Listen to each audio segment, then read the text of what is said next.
pensar sobre o discípulo de Cristo é algo muito relevante para os nossos dias.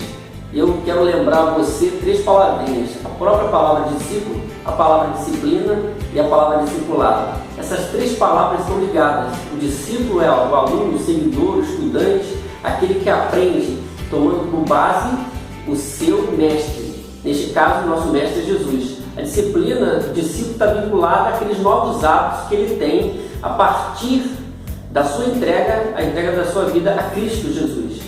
E o discipulado é um relacionamento de um discípulo de Jesus que ajuda outros discípulos através do modelo que é o próprio Jesus. Às vezes você é ajudado no processo de discipulado, às vezes você ajuda. Agora, para a gente pensar sobre esse assunto que é o discípulo, eu queria pensar com você nesse primeiro momento o que o discípulo de Jesus não é. Primeiro, eu diria que o discípulo de Jesus não é um cliente da igreja.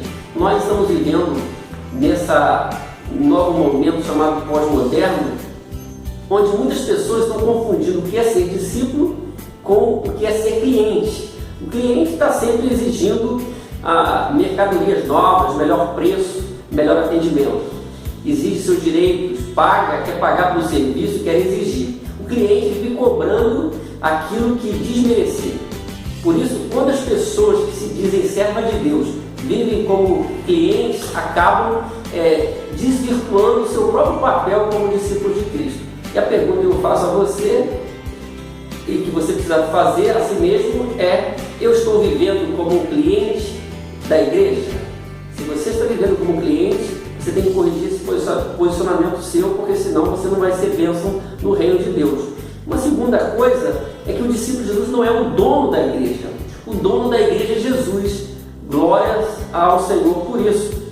Muitas pessoas vivem dentro de uma comunidade de fé agindo como fossem donas da igreja. E isso tem prejudicado a comunidades ao redor do mundo. Em muitos lugares, muitas igrejas têm sofrido e têm se prejudicado porque muitas pessoas se levantam como donas da igreja. A pergunta é: eu estou vivendo como um dono da igreja?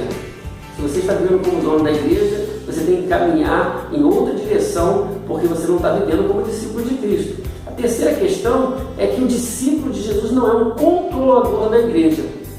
Quem controla e deve controlar as ações da igreja deve ser o próprio Espírito Santo, que Jesus disse que viria para ser o condutor da igreja, o paráclito, chamado para estar do nosso lado.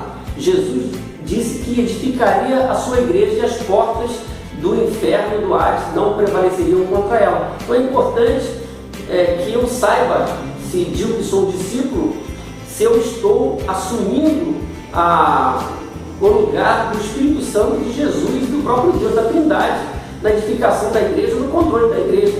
Eu não posso controlar a igreja, eu não sou o dono da igreja, mas a Trindade que controla a igreja é o Pai, o Filho e o Espírito Santo. Eu estou vivendo como controlador da igreja? Faça essa pergunta a você mesmo. Uma outra questão é a seguinte: o discípulo de Jesus não é um inspetor da igreja. O inspetor da igreja são aqueles que se arvoram como fiscais da igreja. É uma mistura de dono da igreja com controlador da igreja. E saiu então um inspetor da igreja. Nós não precisamos de inspetores da igreja, precisamos de servos de Deus. Você é o inspetor da igreja?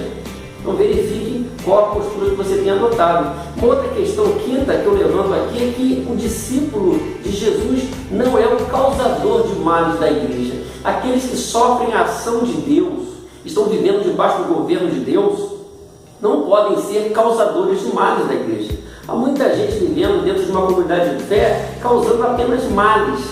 Nós somos os bem-aventurados, aqueles que promovem a paz, disse Jesus, devem promover a paz. Um causador de males é o nosso adversário. Nós não podemos ser causadores de males.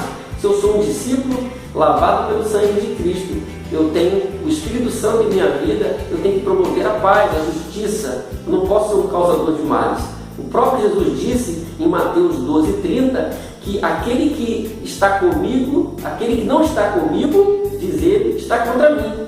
E aquele que comigo não ajuda espalha. Então, qual tem sido a sua postura? Você está vivendo como um causador de males? Se você está vivendo como um causador de males, tem que verificar quem você é diante de Deus. Uma outra questão é que o discípulo de Jesus não é um alienado da igreja. Tem muita gente que está na igreja parece estar alienada. Quando nós temos Jesus, somos sal e luz do mundo, nós temos uma visão diferente. Um novo discernimento vem sobre a nossa mente, sobre o nosso coração, sobre a nossa vida. Nós não podemos viver com pessoas alienadas, pessoas orientadas por Deus. Então o discípulo não é aquele que está apenas em um lugar. A igreja não é o prédio, a igreja somos nós, são pessoas que transformaram no templo do Espírito Santo. Então você não pode ser alienado, tem que conhecer primeiro a palavra de Deus e segundo, você conhecer a sua sociedade e fazer uma leitura do que está acontecendo à sua volta. Eu estou vivendo como um alienado na igreja? É uma pergunta que você precisa responder. A última questão que eu levanto é que o discípulo não é um coitado na igreja. Eu preciso entender que sou bem-aventurado, sou mais que vencedor, tenho as promessas de Deus sobre a minha vida, tenho a promessa da eternidade, fui perdoado por Deus, e então estou vivendo em outro status. Viver como discípulo é viver em outro status de vida. Ele está vivendo na plenitude da vida, deve viver cada vez mais. Então eu não posso viver dessa maneira, me sentindo um coitado, porque eu sou filho de Deus. Isso é importante. Agora, diante dessas questões que nós levantamos, que eu coloquei para você, eu queria sugerir algumas implicações de tudo isso. A primeira implicação é que ser o que Jesus não deseja é uma possibilidade grande. Muitas pessoas não estão sendo aquilo que Jesus quer que elas sejam. Nós estamos vendo aqui nos equívocos do que é ser um discípulo e não ser um discípulo. Então, muitas pessoas não estão sendo o que elas deveriam ser. Isso é uma possibilidade, mesmo que eu esteja há muitos anos numa comunidade de fé. Você tem que verificar a sua vida, estar atento à sua vida. Isso é importante.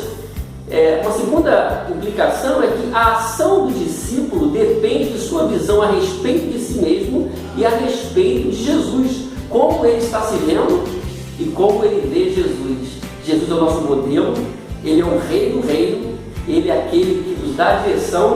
Então nós precisamos reconhecer isso, avaliarmos quem nós somos e avaliarmos o modelo que nós estamos seguindo. O discípulo segue o modelo que é a pessoa de Jesus Cristo. A terceira implicação é quando a visão é equivocada, a caminhada de fé se transforma em uma caminhada confusa. É isso que tem acontecido na vida de muitas pessoas. Eu espero que não esteja acontecendo com você isso. Mas quando a visão é equivocada, a caminhada se torna confusa. Por isso que escolha posturas certas, avalie a sua vida, veja se você tem caminhado como um discípulo de Cristo. Aprenda com Ele e aprenda com a sua palavra. Que Deus te abençoe e que você possa estar desfrutando das mensagens que nós temos colocado aqui, que você possa divulgar esse canal, que você possa guardar aquilo que você tem aprendido. Que Deus te abençoe.